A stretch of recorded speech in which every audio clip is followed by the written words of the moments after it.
do have a question. So I was just given a referral yesterday, and this person actually has two locations.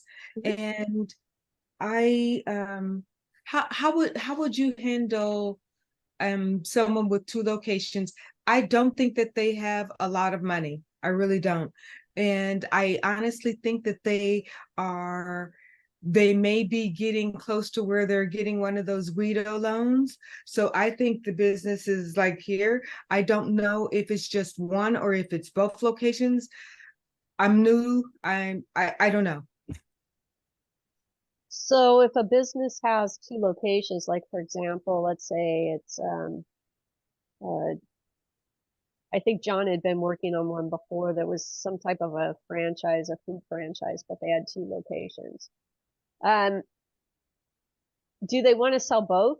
Do they want to sell one and not the other? So you have to find out from the seller, what is it they want to sell? If they want to sell both, you can package it multiple ways. You can package it independently or together. So, a buyer can come in and buy one unit or both units.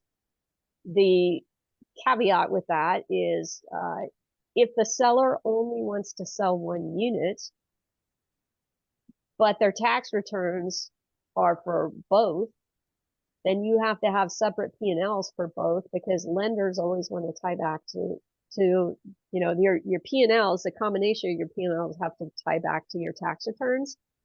So, for example, there was somebody that was talking to me about they had a buyer that wanted to buy a restaurant, and this particular restaurant owner owned 7 locations and had all 7 locations combined in the tax returns. And I said, well, then we need P&Ls for all 7 locations. And the seller wouldn't provide them because the seller wanted to say, hey, this one location is, worth X amount of money. And it was like, we can't prove that, because for all we know, you're shifting expenses out of the restaurant you're selling and putting them over into the other restaurants. You have to be able to prove the cash flow. Otherwise, a lender can't. And if you wanted to sell the restaurant for $500,000, it's like, okay, well, a buyer is not going to be able to come to the table without getting an SBA loan. Typically, most buyers are going to need a loan for that. They're not going to come with a bag of cash. If you're selling a restaurant for $50,000, that's a different story. I mean, people can put that on a credit card or equity line of credit or whatever, but $500,000 is a different thing, and you need to be able to prove the cash flow. So it just depends. So in this case, does the seller want to sell both locations, or do you know? I don't know yet. I'm waiting to talk to him today. I just got the referral yesterday. But I just wanted to have an idea of how to go into it. So having options, providing options of selling one, selling both together is something to consider. Package. Okay. Yeah. And if the business does not have the ability to break out the P&Ls for each separate location, then the only way to sell it is package deal, because that's the only thing that's going to tie back to the tax returns. So that very much limits your options at that point. Okay. Thank you. Excuse me, Tanya, if the seller is not able to prove cash flow for one, in that case, how the buyer determine the buying price? Well, that's why I said if the P&Ls are not separated for each location, then, and they only have one P&L, but it's basically all the revenue, all the expenses for both locations, then you have to sell it as a package deal. So then in terms of, you'd have to sell both locations to one buyer as one transaction. But the seller, I have a case exactly the same, but the seller wants to sell only one location. Yeah. Well, you can't ever prove the cash flow though. So, you can't, there's just, The only way to really do that is basically just to put it, to list it as no financials available. Oh, Because you have no ability to provide financials for just that one location. So then you're basically just selling it as if it's assets in place, yes. and it's tangible assets. And if a buyer wants to add a little bit for goodwill or whatever, but you're basically in your ad and everything else, you have to indicate no financials available.